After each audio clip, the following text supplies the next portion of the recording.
Hey, how you doing? Mike Innovative Door. We got to worm our way over here. And this bad boy here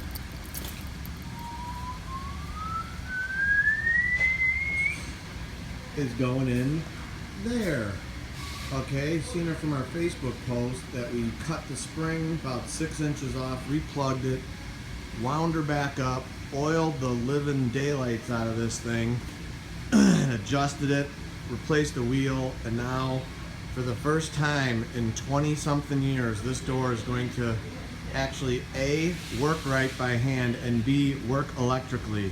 So part 2 will be this 3/4 T75 Logic 5 going in up on this door. We're going to have to custom mount it, of course, because that's what we do, but that's what we're going to do and get it done. So thanks for watching part 1. Smash the subscribe button if you're new. Like us, comment. Thanks for watching, and as always, I encourage everyone to praise the Lord. Thanks for watching our part 1, step 1 of getting the door opener installed in this 22-foot monster.